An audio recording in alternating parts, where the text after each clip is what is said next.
ગુરુ ને ધરણે નમે માગો પ્રેમ પ્રસાદ દયા કરે મોહ દે દયો ગુરુ હરે રચયામૃત સમાન દેવાલો કરે જેવા તો રે આજાને સંગાતે એ આજાને સંગાતે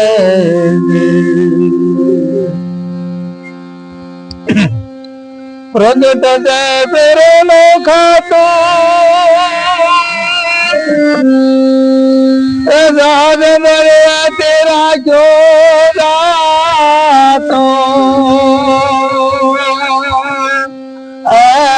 ભાગ્ય હીણાને નથી ભલાતો રે જાને સંગાતે દે વાલો કરે જેવાતો રે જાને સંગાતે દે એ જાને સંગાતે દે પ્રથમ તો ધર્મને ગાતો ધન ઉપર તે તારી લે માતો તાકેલાતે અનતે કેરાતો રે જાને સંગાતે વાલો કરે જેવાતો રે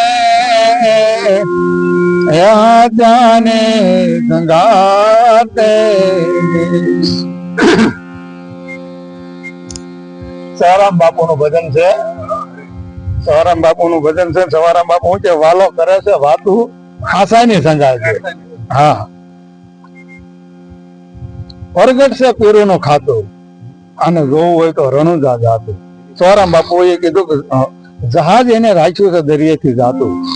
આવા એને પરસા ભૂર્યા છે કે પછી ભાગ્ય હીણા હોય ને એના નથી ભળાતું. જેના ભાગ છે ને નબળા છે, કર્મના હીણા છે, એને આ નથી દેખાતું, એના સત્ય નથી લાગતું.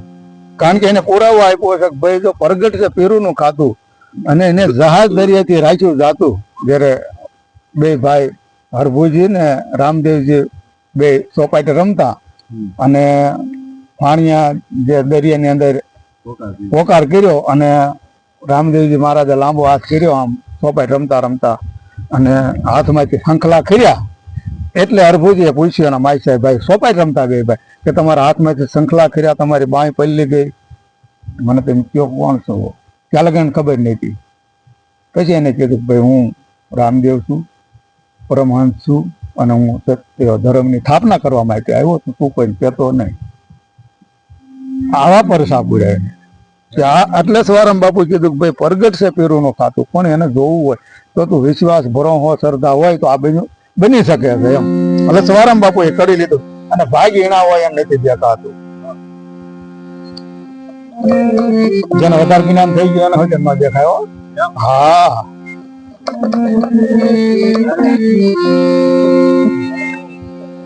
અને પ્રથમ તો ધર્મ ને ધાતું, પ્રથમ તો ધર્મ ને હાથું ધર ઉપરથી ઉતારી લે માથું.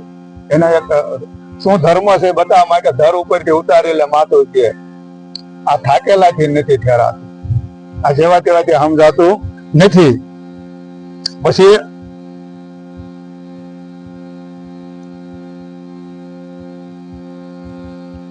હું કીધું એન કળંગ છે નિવારે ખાતો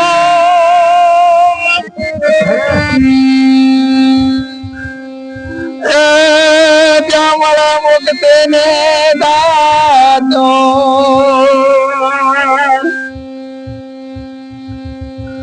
અન કલંગ છે નિધારે ખાધો તારાનું દાદા તો મળે છે ક્યાં મુક્તિ ને દાદો રે હાથાને સંગાતે હાથાને સંગાતે કે ભાઈ આને તારે હકીકતમાં જોવું જ છે જેમ તારે આ પ્રગટ પીરો નું ખાતું છે તારે જોવું જ છે તો સવારામ બાપુ ઘણી વાણી સમજવા જાય તો સમજાઈ જાય એવું સવારામ બાપુ શું કીધું એ છોડી દે બાવળ થી બાતો શરણ સાહેબ ને તાતો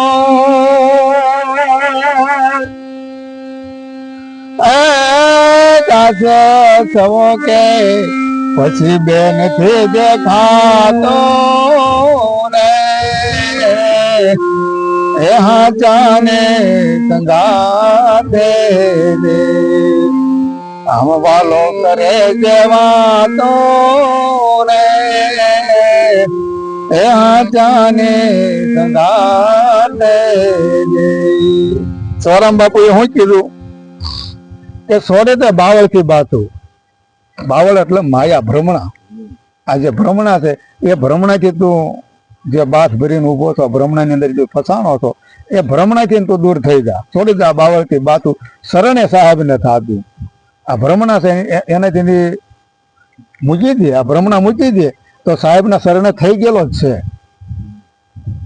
સાહેબ ના શરણે થઈ ગયેલો પણ એ ભ્રમણા થી મુક્ત થાય આ શરીર રૂપી એક ભ્રમણા જેના ભ્રમણા થી મુક્ત થાય તો એ આનંદ સ્વરૂપમાં વયો જાય ને પોતે પોતાના સ્વરૂપમાં વયો જાય ને ના મળે ને મુક્તિ ને દાયતું એટલે કે છે કે દાસ સૌ હોય કે ભાઈ હવે પછી બે નથી દેખાતો બે નો એક જ આ રૂપ ની અંદર સ્વરૂપ છે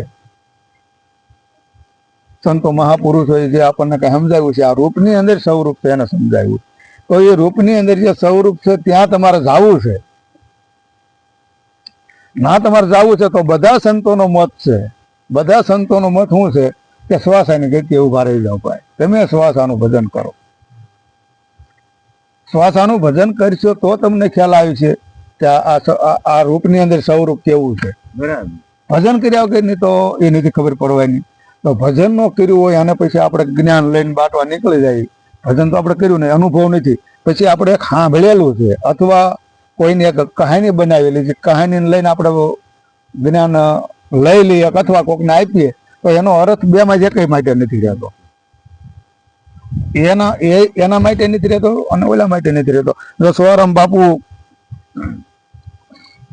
એવી આત્મા પગ ભાઈ હાથમાં આવ્યો તો વિવાનું ઓરવાનું ઉલટું વરસીનું વરી લાવ્યો રે ભ્રમણા ખવડાવી તને તારી ભૂલરે ખવડાવી તારી ભ્રમણા એ સવારામ બાપુ એવા પદો લીસ્યા છતાં એને રામદેવ પીરજી મહારાજની પૂજા કરી છતાં એને આ લખ્યું ને ભાઈ આ વાલો કરે છે વાતું પણ તમારે મુખોમાં જ વાત કરી હોય તો થઈ શકે છે પણ એ કક્ષા આપણી હોવી જોઈએ એ ભક્તિ આપણી હોવી જોઈએ રેણી કેણી આપણી હોવી જોઈએ રેણી કેણી જે બતાવી સંતો એ મહાપુરુષો એ આપણે આગળ હોવી જોઈએ કારણ કે એને આ જે નવ ઇન્દ્રિયો છે એની અંદર જે 5 વિષયો છે શબ્દ સ્પર્શ રૂપ રસ ને ગંધ આ 5 જે વિષયો છે એમાંથી જે આપણને એક સ્વાદ મળે છે સ્વાદ આપણે ઇન્દ્રિયોને સખાડીએ છીએ એની પાછળ દોડીએ છીએ ત્યાં લગન આપણે ભ્રમણામાં ભૂલા પડેલા છીએ કોઈ પણ રીતે ભ્રમણામાં ભૂલા પડ્યા છે અથવા કાન ઇન્દ્રિયને પણ એમ થાય કે મારે ભજન સાંભળવા જવું છે એક એનો સ્વાદ જ છે આ છે બધી ભ્રમણા જ કહેવાય ભલે સત્ય છે પણ એક ભ્રમણા જ કહેવાય એમ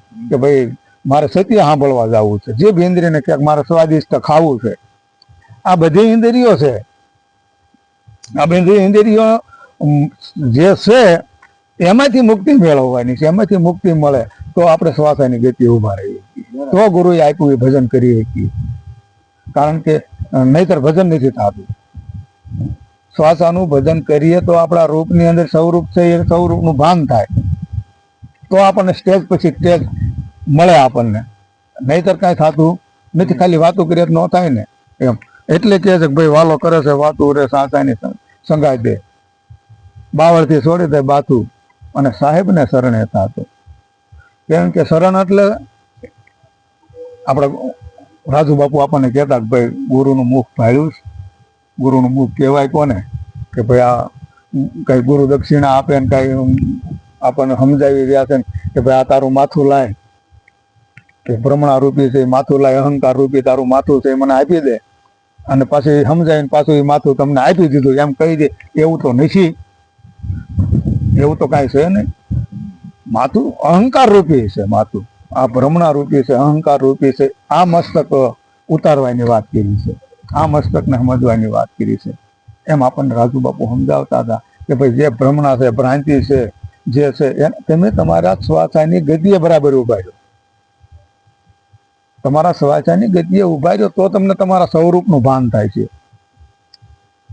બધા સંતોનું કહેવાનું થાય છે, બધા સંતોનો મત છે, બધા મહાપુરુષોનો મત છે કે ભાઈ ઓહમ સોહમ જે શ્વાસો જે હાલી રહ્યો છે શબ્દ, એ શબ્દ આ શ્વાસની અંદર ગાજી રહ્યો છે એનો તમે પેલા અનુભવ કરો. એ તમારું પોતાનું નામ છે. આ કરણભાઈ એવું નામ છે, એ નામ તો કરણભાઈનું દેહનું નામ છે. એવું કોઈ સંતોએ ક્યાંય વાણીમાં લખ્યું નથી, ક્યાંય પણ એવું લખવામાં આવ્યું નથી, કોઈ સંતોએ નથી લખ્યું. તમારું નામ છે, પોતાનું નામ છે. એ નામને તમારે જોવું હોય, જાણવું હોય, તમારું અસલ નામ, તો એ આખી દુનિયામાં બધાયનું નામ છે. તો પરિબ્રહ્મ પરમાત્માનું નામ. પણ તેમને ઉભા રહ્યો તો ને, તેમ એનું ભજન કરો તો ને. હવે એ ભજન નથી કર્યું અને આપણે કરણભાઈને એમ કહીએ કે તારું નામ છે એમ નથી. બધા સંતોએ જે વાત કરી છે, મહાપુરુષોએ જે વાત કરી છે એમ છે કરણભાઈ, વાત એમ છે. હા, શ્વાસની ગતિએ જે નામ ગાજી રહ્યું છે, જે નામ હાલી રહ્યું છે એ નામ છે. મંદિરો બનાવ્યા, ઘણા એમ છે ને કે ભાઈ ત્રેતા યુગમાં કે મંદિર નહોતા, દ્વાપરમાં મંદિર નહોતા. મંદિર તો હમણાં કળયુગની અંદર થયા. તો સંતોએ એનું સંશોધન કર્યું છે ને ભાઈ. આપણા મહાપુરુષો જે થઈ ગયા એ કઈ ગાંડા તો ન હોય. જેને આ વાણી બનાવી, જેને ઇતિહાસ બનાવ્યો છે, જેને રામાયણ લખી છે, ગીતાજી લખી છે, ભાગવત લખ્યા છે, પુરાણ લખ્યા, એને જે કાંઈ કર્યું હોય છે એની દ્રષ્ટિ પ્રમાણે, તો એને સત્ય વિચારીને પછી કર્યું હોય છે ને કે ભાઈ મંદિર બનાવો, મંદિર બનાવો, એમાં શિવજી મહારાજને પધરાવો, શિવજી મહારાજને પધરાવો, માથે નાગદેવ બેહારો, એને લિંગ પધરાવો, લિંગ ફરતું થાળું બનાવો. એક આખું સંસારિક રૂપી એક દ્રષ્ટાન આખું આપી દીધું કે ભાઈ એમાં ધર્મને બેહાર્યો છે, ધર્મને આગળ બેહાર્યો છે, કર્મને, ધર્મને, એમ આખી વ્યાખ્યા મૂકી છે આખા મંદિરની. તો એમ રામ લક્ષ્મણ ને સીતાજીનું પણ મંદિર બનાવ્યું. રામ છે, લક્ષ્મણ છે, સીતા છે, એનું પણ મંદિર બનાવ્યું કે ભાઈ તમે જ્ઞાનની દ્રષ્ટિએ કહી શકો કે આની અંદર રામ છે. તમે જે રામની વાત કરવા જઈ રહ્યા છો તો એ રામ આની અંદર છે, તો એ છે ચોથા રામ. 4 રામની જે વ્યાખ્યા કરી છે, એક રામ દશરથ ગીરે ડોલે, એક રામ સબગટ બોલે, એક રામને કયા પછારા, એક રામ છે સબસે નિયારા. તો તમે જે કાંઈ મંદિરો બનાવ્યા, જે કાંઈ કર્યું છે એને સમજવા માટે મહાપુરુષે કર્યું કે ભાઈ તમે મંદિર બનાવો, ત્યાં આવીને પૂછે તો કહેવાનું છે, તો એને જવાબ આપવાનો છે કે ભાઈ બહાર જે રામની મૂર્તિ છે, સીતાજીની છે, લક્ષ્મણની છે, જે ઠાકર મંદિર છે, એવું જ મંદિર આપણી અંદર. તો એ મંદિરની પૂજા કરતા કરતા મહાપુરુષો પહોંચી ગયા છે, નથી પહોંચી ગયા ભાઈ. આપણે જળદેવ સૂર્યનારાયણને ચડાવીએ છીએ તો સૂર્ય ભગવાન કાંઈ તરસ્યા છે નહીં ને. આપણા મહાપુરુષોએ કર્યું છે એ કાંઈક વિચારીને કર્યું છે ના. ભગવાનને જળ પહોંચી જ આપણે આમ ચડાવીએ તો આપણા ઋષિ મુનિઓ બધા ચડાવતા, ગંગાજળ નદીના કિનારે ઝુંપડીઓ બાંધીને તપ કર્યા એને આપણા ઋષિ મુનિઓએ, બરાબર ને. ઇતિહાસ બોલે છે ને તો જળદેવ ચડાવતા સૂર્ય ભગવાનને, તો એની પાછળની ટેકનોલોજી છે, કાંઈક વિજ્ઞાન છે એની પાછળનું, કે એ જળ સૂર્યનારાયણને ચડાવે, એ જળ હોવાનું થઈને સૂર્યનારાયણની કિરણો પડે એટલે શરીર સ્વસ્થ રહે, આપણને જે ઉર્જા જોઈએ છે મળી જાય. મંદિરે તમે નગારો વગાડો તો તમારે આ જે નગારો વગાડો તો આખા શરીરની એક ધ્રુજારી છે એ આવે. આ સંતોએ જે કાંઈ વિચાર કર્યા વગર કાંઈ મૂક્યું નહીં. ઝાલર વગાડો તો તમારા અંદર ઓલું થઈ રહ્યું છે. તો જે કાંઈ થઈ રહ્યું છે, જે અંદર થઈ રહ્યું છે એ જ બહાર મૂકવામાં આવ્યું છે. જે બહાર છે પ્રતિબિંબ એ જ આપણે અંદર છે. પિંડે છો બ્રહ્માંડે, બ્રહ્માંડે છો પિંડે. અંદર ઝાલર વાગી રહી છે, અંદર નગારું વાગી રહ્યું છે. સંતોનું બધાનું કહેવાનું થાય છે ને ભાઈ, આપણે વાણી બોલે છે અંદર ઝાલર વાગી રહી છે, આ બ્રહ્માંડમાં ઝાલર વાગી રહી છે, શંખ વાગી રહ્યો છે, નાદ વાગી રહ્યો છે, બરાબર છે, ઝીણી ઝીણી ટંકોરી વાગી રહી છે, વીજળી થઈ રહી છે, બધી પ્રકારે જે કાંઈ થઈ રહ્યું છે એ બધી પ્રકારે સંતોષ આની અંદર મૂક્યું. હવે એમાંથી આપણે એક સ્ટેજે ન પહોંચ્યા હોય, એક સ્ટેજે ન પહોંચ્યા હોય તો આપણે બીજાને જ્ઞાન કેમ આપીએ કે ભાઈ એકાદું સ્ટેજ તો હોવું જોઈએ ને, અથવા ભજન કરવાનું સ્ટેજ હોવું જોઈએ ને ભાઈ મારે જ્ઞાન છે અને શ્વાસન ગતિનું ભજન છે, એ સિવાય મારી આગળ કાંઈ છે નહીં, બરાબર છે. એમ આપણે સમજવું સંતોએ શું કીધું છે, જે સંતોએ કીધું છે, જે સંતોએ મૂક્યું છે સામે આપણે સામે પ્રતિબિંબ મૂક્યું છે, એ ભલે આપણે અંદર છે પણ આપણે ત્યાં પહોંચ્યા નથી. પહોંચ્યા ન હોય પછી આપણે કોઈ પણ જાતનો કોઈનો પણ કાંઈ વિરોધ ન કરી શકીએ ભાઈ, આપણે ત્યાં પહોંચ્યા નથી. જે સ્ટેજે જે સંતો પહોંચ્યા છે એને વાણે લખ્યું છે. સ્વરમ બાપુ ત્યાં પહોંચી ગયા હતા તોય એને રામાપીરની ઉપમા આપી છે, છતાં એને રામાપીરને પહોંચ્યા અને છતાં રામાપીર એને મળ્યા. આવું સંતો મહાપુરુષોનું કહેવાનું છે.